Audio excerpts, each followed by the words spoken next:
तो 10,000 वर्ल्ड के पिछले एपिसोड में हमने देखा कि लिन फैंग शाओटियान के साथ अपने कमरे में बैठा डीमंस के अटैक के बारे में सोचकर परेशान हो रहा होता है। तभी एक डिसाइपल भागते हुए उसके पास आकर उसे बताता है कि स्पिरिचुअल रोड के कुछ डिसाइपल्स उसके साथियों पर अटैक कर रहे हैं, जो सुनते ही लिन फैंग को काफी ज्यादा गुस्सा आता है और अब वह उस डिसाइपल से बोलता है कि मुझे उन लोगों के पास लेकर चलो।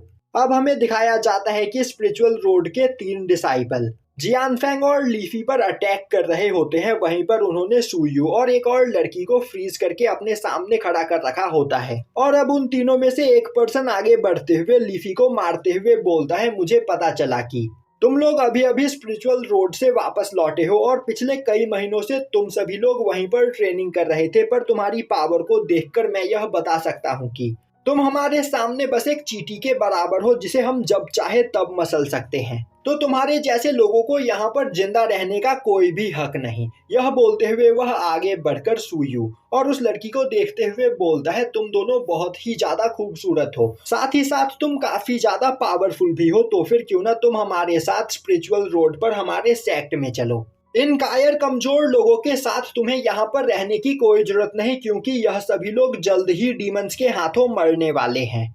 तभी एक लड़की गुस्से में बोलती है, अगर वह लोग चाहते तो स्पिरिचुअल रोड पर ही कोई सेक्ट ज्वाइन कर सकते थे, पर उन्होंने ऐसा नहीं किया क्योंकि वह लोग यहाँ पर अपने गुसेन कॉन्टिनेंट को प्रोटेक्ट करना चाहते हैं। और वह लोग ना ही कायर है और ना ही कमजोर, बस वह लोग यहाँ पर अपने लिए और भी ज्यादा प्रॉब्लम क्रिएट नहीं करना चाहते हैं, इसीलिए वह सभी लोग यहाँ से चुपचाप चले जाए, वरना उन लोगों के साथ बहुत बुरा हो सकता है।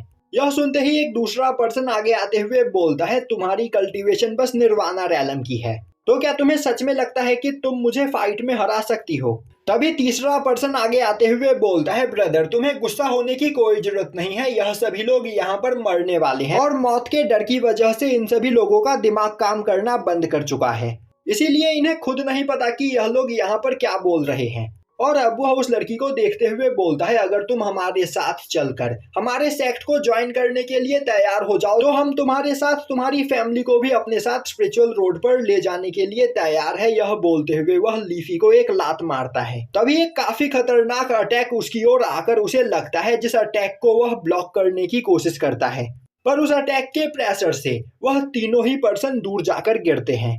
और तभी वहां पर आते हुए लिन फैंग बोलता है, तुम बेवकूफों को नहीं पता कि यहाँ पर तुमने आज कितनी बड़ी गलती कर दी है। जब से मैं यहाँ पर आया हूँ तब से मेरा दिमाग खराब है और तुम लोगों ने यह काम करके मेरे गुस्से को और भी ज्यादा बढ़ा दिया है, तो अगर जिंदा रहना चाहते हो तो शांति से यहाँ से चले जाओ।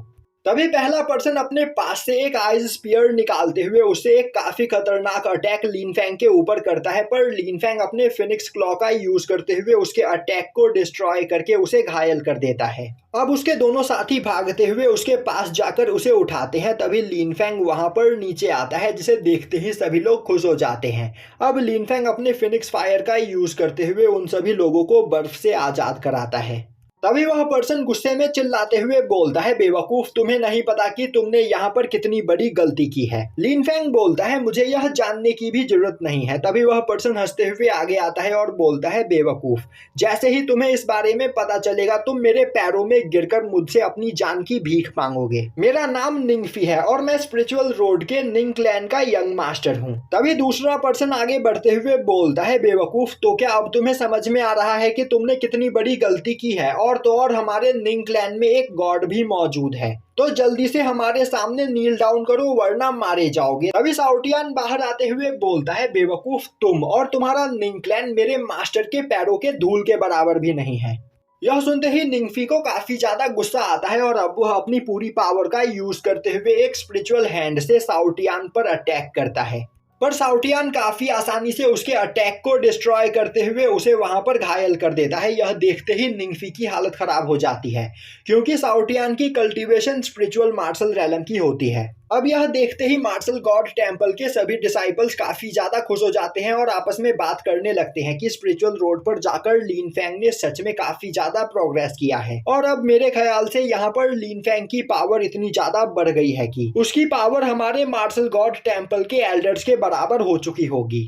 तभी निंगफी हंसते हुए बोलता है, मैंने तुम्हें अंडर एस्टिमेट किया, मैं बस तुम्हें एक स्पिरिचुअल पेट समझ रहा था, पर तुम काफी ज्यादा पावरफुल निकले। तो अब मैं तुम्हें और तुम्हारे मास्टर को हराने के बाद तुम्हें अपना पर्सनल पेट बनाऊंगा। यह बोलते हुए वह अपने पास से एक 8th लेवल का होली वेपन निकालता है और अब वह उससे साउटियान पर अटैक करता है, जो देखते ही मार्शल गॉड टेम्पल के सभी डिसाइपल्स डर जाते हैं। यह देखते ही साउटियान अपने पास से अपने डिवाइन स्वॉर्ड को बाहर निकालते हुए एक नॉर्मल सा अटैक निंगफी पर करता है, जिससे उसका अटैक काफी आराम से डिस्ट्रॉय हो जाता है और अब वह डिवाइन स्वॉर्ड काफी तेजी से निंगफी की ओर आगे बढ़ने लगता है।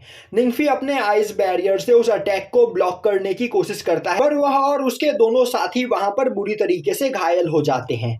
तभी तीसरा पर्सन आगे बढ़ते हुए बोलता है, बेवकूफ, तुम्हें नहीं पता कि तुम्हारे स्पिरिचुअल पेट ने यहाँ पर क्या किया है। तुम्हारे इस स्पिरिचुअल पेट ने यहाँ पर निंग क्लैन के जीनियस को घायल किया है, तो अब तुम लोग कभी भी स्पिरिचुअल रोड पर नहीं आ पाओगे। तभी लिनफेंग आगे बढ़ते हुए बोलता है, मैं स्पिरिचुअल रोड पर जा पाऊंगा या नहीं, यह फैसला करने वाले तुम कौन होते हो। दूसरा पर्सन हंसते हुए बोलता है, स्पिरिचुअल रोड पर जाने वाले टेलीपोर्टेशन फॉर्मेशन को यहाँ पर कंट्रोल करने की जिम्मेदारी हम तीनों को सौंपी गई है और यहाँ पर हम तीनों ही फैसला करेंगे कि मार्शल गॉड टेम्पल का कौन पर्सन स्पिरिचुअल रोड पर जाकर डीमन से अपनी जान बचा पाएगा। और क्या तुम्हें सच में लग रहा है कि यह सब कुछ होने के बाद हम तुम्हें और तुम्हारे इस स्पिरिचुअल पेट को डीमन से बचकर स्पिरिचुअल रोड पर जाने देंगे। तभी साउटियान हंसते हुए बोलता है, बेवकूफ, मेरे मास्टर ने स्पिरिचुअल रोड पर मौजूद सभी क्लैंस को डोमिनेट किया है और फिर स्पिरिचुअल रोड के सभी फैमिलीज और सेक्ट के हेड मेरे मास्टर के पैरों में गिरकर इनसे रिक्वेस्ट कर रहे थे कि मेरे मास्टर उनके फैमिली और सेक्ट को ज्वाइन कर ले, पर मेरे मास्टर ने सभी लोगों को रिजेक्ट कर दिया। यहाँ तक कि स्टार गॉड पैलेस की मास्टर जुआसी ने खुद सामने से मेरे मास्टर को स्टार गॉड पैलेस को ज्वाइन करने के लिए रिक्वेस्ट किया। तो क्या तुम्हें अभी भी लगता है कि तुम्हारी औकात मेरे मास्टर के सामने खड़े होने की है? और अगर एक बार के लिए मैं मान भी लूं कि यहाँ पर मौजूद टेलीपोर्टेशन फॉर्मेशन को तुम कंट्रोल कर रहे हो और तुम हम सभी लोगों को यहाँ से आगे नहीं जाने दोगे, पर हमारे गुसेन कॉन्टिनेंट में बस एक ही टेलीपोर्टेशन फॉर्मेशन मौजूद नहीं है।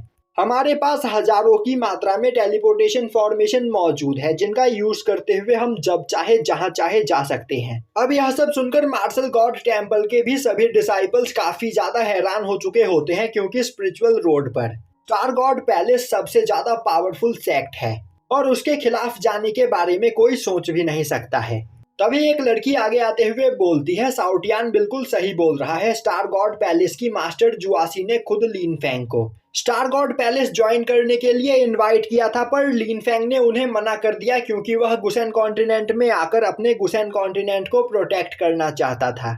यह सुनते ही दूसरा पर्सन आगे आते हुए बोलता है, तुम लोगों ने क्या हमें बेवकूफ समझा है? स्टार गॉड पैलेस दुनिया भर के सबसे ज्यादा पावरफुल और जीनियस लोगों को अपने सेक्ट में शामिल करता है। यहाँ तक कि अपर वर्ल्ड के लोग भी स्टार गॉड पैलेस को ज्वाइन नहीं कर पाते हैं। तुम्हें क्या लग रहा है हम तुम लोगों की इस बेकार बात पर यकीन करेंगे?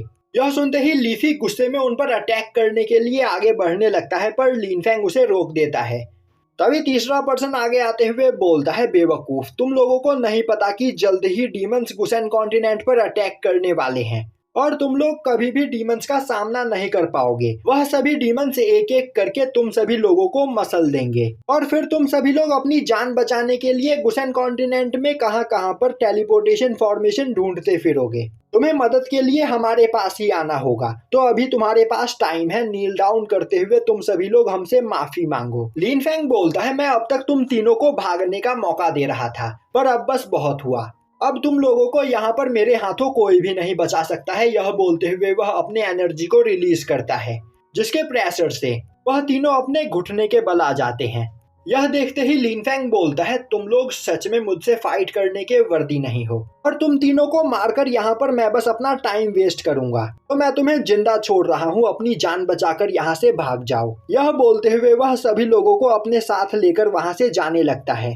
तभी एक पर्सन उठकर खड़ा होता है और बोलता है, तुम्हें क्या लग रहा है तुम यहाँ से बचकर भाग सकते हो? यह बोलते हुए वह अपनी पूरी पावर का यूज करके वहाँ पर चारों ओर एक बैरियर बना देता है, जिससे लिनफेंग बिना उन सभी लोगों को हराए उस बैरियर से बाहर नहीं निकल सकता है।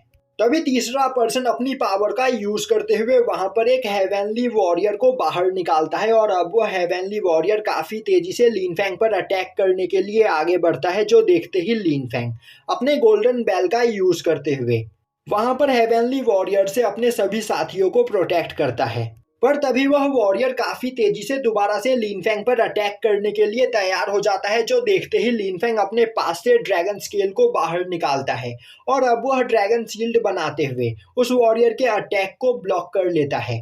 पर उस अटैक का प्रेशर इतना ज्यादा खतरनाक होता है कि उस पर्सन के द्वारा बनाया गया बैरियर और वह हेवनली वॉरियर दोनों ही वहां पर डिस्ट्रॉय हो जाते हैं। और अब लिन फैंग गुस्से में बोलता है, तो अब तुम सभी लोग मरने के लिए तैयार हो जाओ। यह सुनते ही वह तीनों अपनी जान बचाकर वहां से भागने लगते हैं, पर तभी लिन फैंग उनका रास्ता ब्लॉक कर लेता है और अब वह अपने ड्रैगन स्केल को ड्रैगन स्वॉर्ड में बदलते हुए उन तीनों पर अटैक करता है, जो देखते ही नैंगफैंग बहुत ही ज्यादा डर चुका होता है और अब वह अपनी मदद के लिए वहां पर अपने एंसेस्टर को बुलाता है। अब उस जगह पर नैंगफैंग के एंसेस्टर का एक क्लोन आ जाता है, जो ड्रैगन स्वॉर्ड को देखते ही अपनी पावर का यूज करते हुए उसे वहां पर कैप्चर करने की कोशिश करता है। अब लिन फैंग नोटिस करता है कि नैंगफैंग का एंसेस्टर वहां पर हेवनली गॉड रैलम पर होता है। दूसरी ओर नैंगफैंग का एंसेस्टर नोटिस करता है कि वह ड्रैगन स्वॉर्ड ड्रैगन स्केल में बदल जाता है। यह देखते ही उसके होश उड़ जाते हैं, क्योंकि ड्रैगन स्केल कोई नॉर्मल वेपन नहीं बल्कि एक गॉड लेवल वेपन है। अब यह देखते ही एंसेस्टर बहुत ही ज्यादा खुश होता है और अब वह ड्रैगन स्केल को अपने कब्जे में लेने की कोशिश करता है। लिन फैंग बोलता है, तुम्हें क्या लग रहा है तुम मेरे इस वेपन को इतनी आसानी से मुझसे छीन सकते हो? यह बोलते हुए वह ड्रैगन स्केल को एंसेस्टर की पकड़ से आजाद करवाते हुए अपने पास बुला लेता है। यह देखते ही एंसेस्टर गुस्से में लिन फैंग के ऊपर अपने एक स्पीयर से अटैक करता है, पर लिन फैंग ड्रैगन बैरियर का यूज करते हुए उस अटैक को ब्लॉक कर लेता है और अब वह अपने सभी साथियों को उस जगह से दूर उन लोगों की सेफ्टी के लिए टेलीपोर्ट कर देता है। तभी एंसेस्टर अपने कई सारे क्लोन्स बनाते हुए गुस्से में लिन फैंग पर अटैक करता है। तभी लिन फैंग अपने हेवनली थंडर टेक्निक का यूज करता है और अब आसमान में एक पोर्टल बनता है, जिस पोर्टल के अंदर से काफी खतरनाक लाइटनिंग अटैक निकल रही होती है और अब वह लाइटनिंग एक एक करके एंसेस्टर के सभी क्लोन्स को डिस्ट्रॉय कर देती है। यह देखते ही एंसेस्टर काफी ज्यादा डर जाता है और अब वह उन सभी लाइटनिंग अटैक को डॉज करने की कोशिश करता है, पर तभी लिन फैंग अपने हेवनली थंडर की पावर को बढ़ाते हुए एक काफी खतरनाक अटैक एंसेस्टर के ऊपर करता है, जिससे एंसेस्टर का क्लोन वहां पर डिस्ट्रॉय हो जाता है। यह देखते ही नैंगफैंग और उसके सभी साथी हैरान हो जाते हैं और बोलने लगते हैं, आखिर ऐसा कैसे हो सकता है? एंसेस्टर निंगटियांग हेवनली गॉड रैलम पर थे, तो आखिर वह इस तरह कैसे हार सकते हैं? आखिर यह पर्सन है कौन? तभी लिन फैंग उन तीनों के ऊपर भी एक अटैक करता है और यहीं पर यह एपिसोड खत्म हो जाता है।